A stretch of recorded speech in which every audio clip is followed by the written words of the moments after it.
এটাও শুনতে হবে। কিন্তু আমি যেটা বলবো যে ফিজিক্যালি অ্যাসাল্ট করা, হামলা করা 5 আগস্ট পরবর্তী সংস্কৃতির সাথে এটা আসলে যায় না। কারণ আজকে এনসিপিকে হামলা করছে, কালকে তো আমাকে হামলা করছে, তারপরের দিন আরেকজনকে হামলা করতেছে। একই কাজ তো তারা করতেছে। আর অবশ্যই যদি সুনির্দিষ্ট কোনো অভিযোগ, যেটা বাস্তব প্রমাণিত কোনো অন্যায় অপরাধ এনসিপি করে থাকে, সেটার অবশ্যই সাফাই গাবো না। যেমন অনেক জায়গায় আমরা শুনেছি যে তাদের কমিটির ভিতরে আওয়ামী লীগের লোক আছে। এটা তো সত্য। মানে এই পার্টিটা এমন একটা পার্টি হয়েছে এখন, যে যে 2 দিন আগেও জাতীয় পার্টি করছে, 3 দিন আগে আওয়ামী লীগ করছে।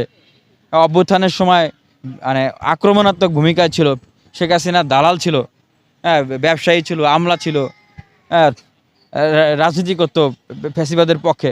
সে যদি কোনো ক্রমে এনসিপিতে ঢুকে যায়, তাহলে সে এখন আপনার আমার চেয়ে বেশি বিপ্লবী হয়ে যায়। মানে এই দলটাকে এমনভাবে মানে ফ্লেভার ক্রিয়েট করা হয়েছে, এটাকে এমনভাবে হাইলাইট করা হয়েছে, এইটাই হলো বিপ্লবীদের অভ্যুত্থানকারীদের দল। মানে এখানে আপনি আওয়ামী লীগে ঢুকলে যেরকম আপনি মুক্তিযোদ্ধা, আপনি চালান পেয়ে যেতেন, এই দলে ঢুকলে আপনি এখন 24-এর অভ্যুত্থানে চালান পেয়ে যাচ্ছেন।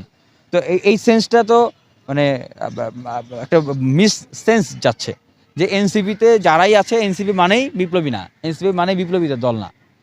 যেমন দেখেন, এখানে যারা বলেছিল জীবনও শেখ হাসিনার সাথে আছি, মরণও শেখ হাসিনার সাথে আছি, তাদের ভিতরে যে বিকিএমের চেয়ারম্যান হাতেম আলীর কাছ থেকে এই সার্জিস, তারপরে আক্তার হুসাইন, আরিফুল ইসলাম আদিব সহ তারা লক্ষ লক্ষ টাকার চেক নিয়ে আসছেন। সেটা তো প্রমাণিত, তাদেরকে জিজ্ঞেস করেন সেই চেক কেন আনছে তারা, সেই চেক আইনা কী করছে। এরকম অসংখ্য আওয়ামী লীগের ব্যবসায়ীদের কাছ থেকে তারা চেক নিয়ে আসছে। এইভাবে করেই তো তারা আওয়ামী লীগকে শেল্টার দিচ্ছে। 626 জন ক্যান্টনমেন্ট থেকে যে মানে পালায় গেছে, পালায় যাইতে দেওয়া হয়েছে, কীভাবে গেল, এগুলো জবাবদিহি কি তারা করতে পারছে? উপদেষ্টারা কেউ এগুলো জবাব দিছে? অভ্যুত্থানের পরে সাবের হোসেন চৌধুরী, আব্দুল মান্নানের মতো আওয়ামী লীগের মেগা মাস্টার মাইন্ডরা জামিন পায়, আওয়ামী লীগের বড় বড় নেতারা জামিন পাচ্ছে, জামিন দেওয়া হচ্ছে। আব্দুল হামিদ খান বিদেশে গেলে স্বরাষ্ট্র উপদেষ্টা বলে ইন্টারপোলে নিয়ে আসবে, দেশে আসলে এটা নিয়ে কোনো উত্তর নাই। এগুলো কারা করতেছে, কেন করতেছে? এইভাবে করেই তো পয়সা খায়ে ক্ষমতার মানে কে বিকিয়ে দিয়ে তারা ক্ষমতার শেয়ার নিয়ে তারা আসলে অভ্যুত্থানকে এভাবে করে বিক্রি করতেছে, আওয়ামী লীগকে পুনর্বাসন করতেছে। এটা মানুষের দোষ দিয়ে কী লাভ? তারাই তো এগুলো করতেছে।